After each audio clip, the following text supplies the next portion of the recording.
time to speak, and then you may participate in the discussion by asking your questions at the appropriate time. I have no doubt that many who are present here today are genuinely seeking truth. Let our behavior today confirm that.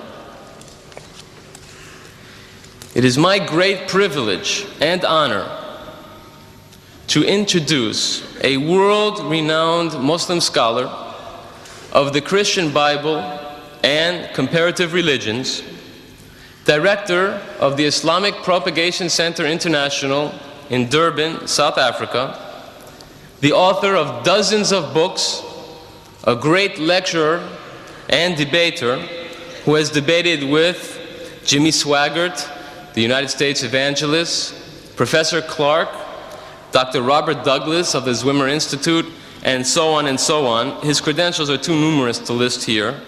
Ladies and gentlemen, brothers and sisters, respected elders, may I present Sheikh Ahmed Didat.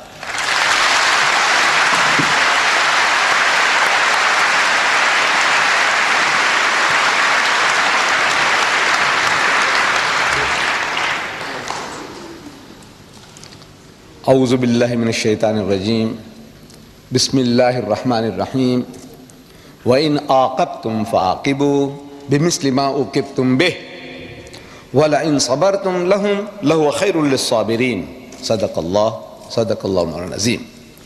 Mr. Chairman and brethren, the subject that has been advertised, as you read it in the paper, was not the original topic of discussion this afternoon. The original topic, as we wanted to advertise, was the subject of this book. Each and every one of you have it. If you have it in that envelope, please take it out. Have a look at it. Everyone is supposed to have this booklet. The cover, it says, How Salman Rushdie fooled the West. That is how we wanted to advertise, in two colors, which we had planned. We sent it over, the negatives, for publication. But the so-called British Free Press, they couldn't stomach it. How Rushdie fooled the West. They won't advertise that. They won't take our paid adverts. Believe me, I'm talking about your great country, which stands for freedom of speech and expression. For who? Not for everybody, for certain selected groups. This innocent advertisement, how Rushdie fooled the West, they couldn't stomach that. So we had to change it for their benefit to say, a challenge to the giants of the British literary world. These giants, the so-called giants, who are standing in support of Rushdie, I have been reading their statements. They said, never mind what he says, we support Rushdie. Never mind what he says. He is a God. He is their God today. Whatever he says, we support him.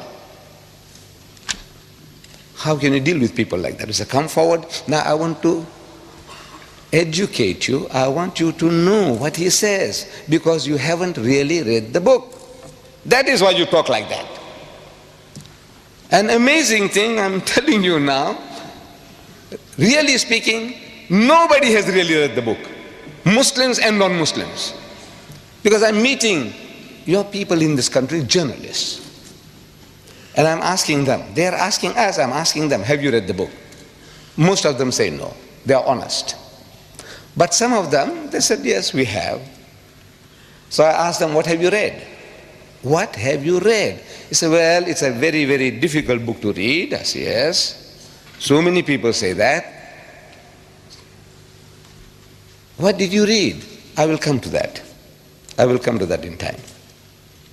Now, this book came out in September 88, I take it. And there was a furore among the Muslims of Britain. A dear friend of mine here in London, by the name of Arfaq Malik, an attorney at law, a lawyer, he faxes some pages of this filthy, dirty, satanic work to me for my attention.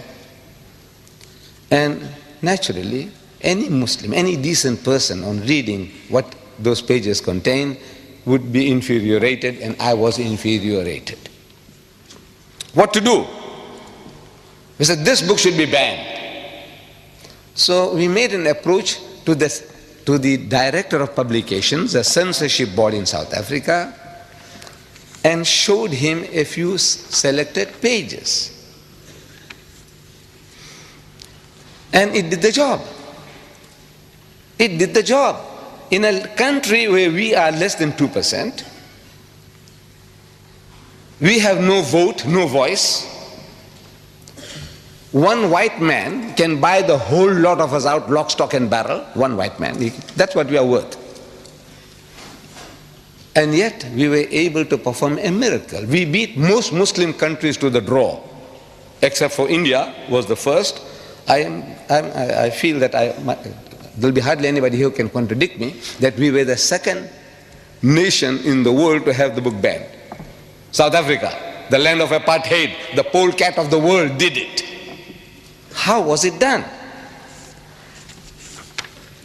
These selected pages, we take them over to the director and say, sir, have a look at this. The Satanic Verses, page 461. You don't have to worry. This book is an instruction book, is an instruction manual. When you read it, some of the pages and things that you miss out, you'll find them here. This is an instruction manual for you all. He reads, nigger eat white man shit. Nigger. You know who he's talking about? The Africans.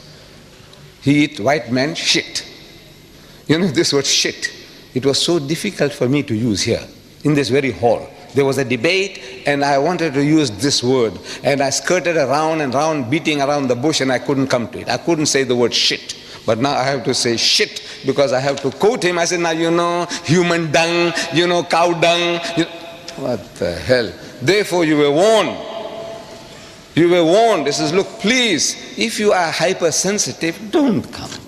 Don't bring your women and children with you. But you have braved yourself to say, now we are prepared to listen. We are in Britain.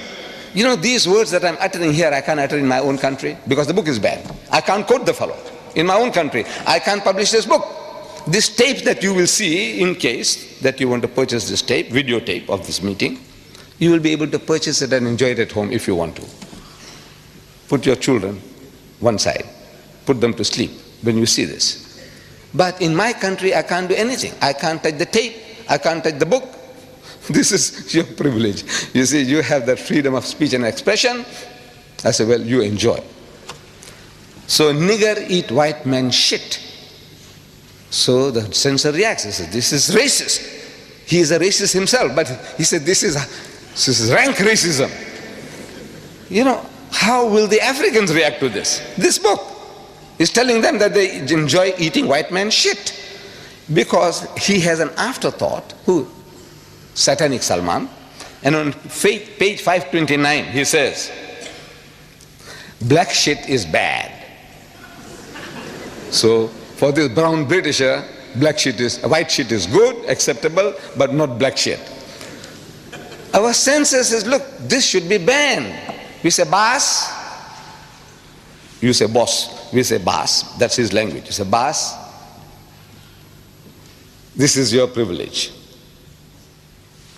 He says, you know boss, sir, master. He is coming to South Africa to promote his book. He says, no, we can't have him. He says, boss, this is your privilege. So the book is banned and he was banned from coming to South Africa.